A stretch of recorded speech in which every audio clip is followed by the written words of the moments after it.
Hello and welcome to the Jacksonville Jaguars Insider Podcast.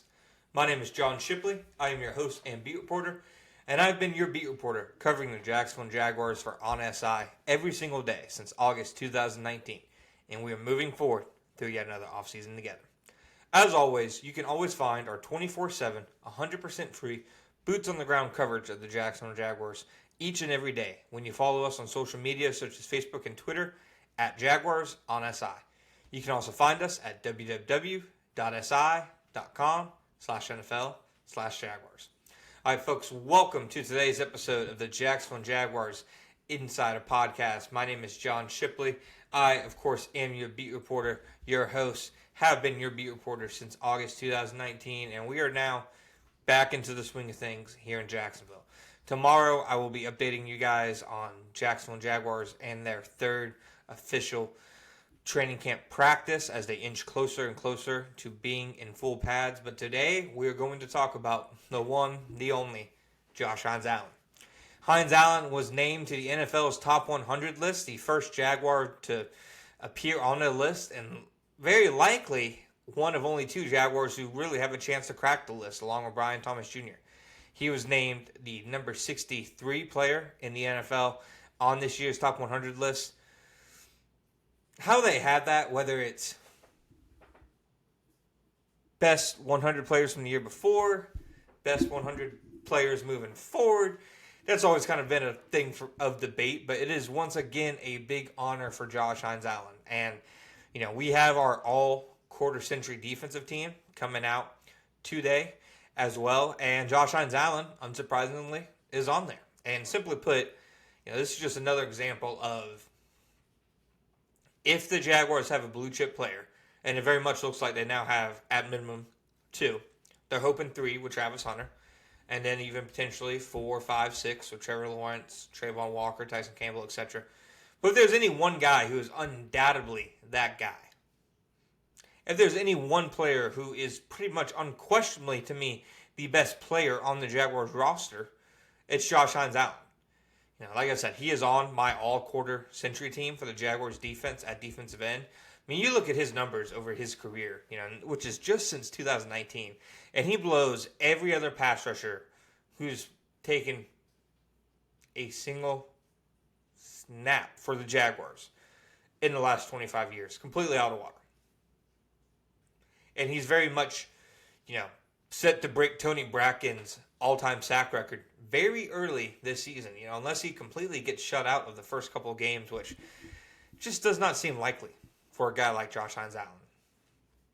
To me, when you look at his 2024 season, it requires a lot of context. He's took, if you look at just the sack numbers, goes from a career high 17 and a half the year before, one of the best in the NFL, an absolute alpha male. In my opinion, a guy who should have been considered for Defensive Player of the Year and potentially would so if the Jaguars didn't collapse and they made the playoffs like they should have.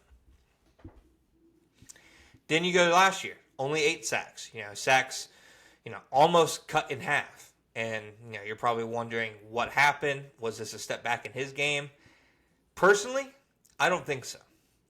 You look at the numbers, he was still one of the top pressure guys in the NFL. He was still one of the top pressure rate guys in the NFL. He was still consistently affecting the quarterback, still consistently affecting the running game. The one thing that he wasn't consistently doing any longer was getting after the quarterback. And that is why, to me, when it comes to Josh Hines-Allen, you have to look beyond the sack numbers. Because it wasn't to Josh Hines-Allen's fault, in my opinion. He wasn't getting to the quarterback more last year. The numbers are there. To me, there were 3 factors. One of them, and I've said this before, anybody who has listened to me talk about sacks versus pressures before knows this, I firmly believe sacks can also be greatly impacted by simple luck. Frankly, a lot of times a guy can have just as good of a season in terms of defeating blockers and impacting the passing game and quarterback from one year to the next without having sack numbers anywhere close to each other. And that's what I think the Jaguars had in Josh Hines-Allen. That's what I think when you look at the very bottom line of the numbers that he put up. Yeah, the sack numbers took a step back, but sack numbers have a high variance from year to year.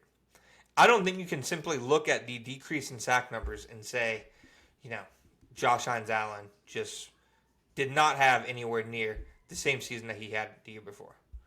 Because when you look at the way Josh Hines-Allen still impacted games, he was still their best defender. Even with Trayvon Walker getting more sacks. I think that Josh Hines-Allen was consistently impacting the opposing team. I mean, just think about that Colts game. Think about the Vikings game. Him against Cam Robinson.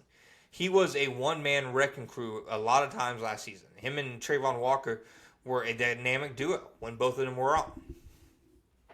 The second reason I think context is required for his 2024 season is obviously the weight gain. Now, I believe, he said Ryan Nielsen had him get up to 280, 285 pounds, something along those lines. The entire defense increasing their size and sacrificing their speed, explosiveness, etc. It just didn't work. It didn't work for anybody. Pretty much everybody but Trayvon Walker took a step back in the front set. And when that happens, when it's just a systematic list of guys going backwards in terms of their production, especially as pass rushers, and there's also a systematic, consistent trend in guys simply, getting bigger over the course of the offseason, the biggest weights many of them have played at, I think that's when you can kind of tie things into, okay, the weight thing played a major role. The weight thing was very real. It wasn't just a talking point. It wasn't just something people have been using as an excuse or a scapegoat for the failures of the 2024 season. To me, the increased weight and the desire of the last defensive staff to have their guys get bigger and sacrifice, again, some of that speed, some of that explosiveness, some of that burst, I think you can completely attribute it to a dip in numbers. I 100% believe that. Especially when you're looking at simply finishing, ending the play, getting to the quarterback. A lot of times that closing burst is the difference. And I think you could tell Josh Hines-Allen, obviously, when I say played big and heavy last year, not like he's out of shape. He looked like, he was a complete,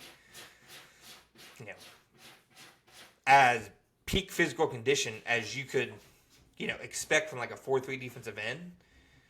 But you could tell that maybe he didn't have the closing burst and explosiveness that he had the year before. And I think you add that back to his game this year, I think he's in for a double-digit sack season easy. In the last piece of context for why I think Josh Hines-Allen is still an elite player despite his sack numbers taking a step back last year, the Jaguars secondary. In 2023, the secondary definitely struggled down the last half, especially the last quarter of the season. But before that, Darius Williams was playing good football. Tyson Campbell was playing good football before he got hurt. They had Buster Brown was playing good football when he had to get thrown in there. The secondary was significantly better in 2023 than it was in 2024. And it wasn't even necessarily good or consistent in 2023. So what I would have to say is, having one of the NFL's worst secondaries behind them, in addition to what I mentioned with the size and the scheme, etc., and just the bad pure luck that can sometimes hit pass rushers in the NFL. When you put all this together, and then you also look at the fact that the things that were in Josh Allen's control, such as the amount of times he pressured the quarterback, the amount of times he beat blocks, etc., were still in the uptick, I think you can say Josh Hines-Allen still had a great season. Now, is 8 sacks ever going to get you like a Pro Bowl, All-Pro type recognition? No, it's not. But for those that think that he took a major step back last year after getting paid, to me it's just not accurate. I think he still had a great season, a couple more sacks, and he has a stellar season. And I think that is why, him and Brian Thomas Jr. right now are the 100% bona fide, cannot be argued, blue chip guys for the Jacksonville Jaguars moving forward.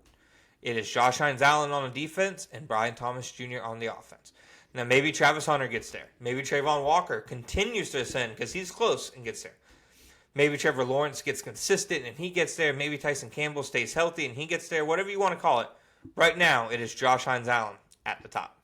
Thank you guys for listening to today's episode. Please remember to subscribe, follow, whatever you have to do on Apple Podcasts, Spotify, and all other podcast platforms. That's Jacksonville Jaguars Insider Podcast.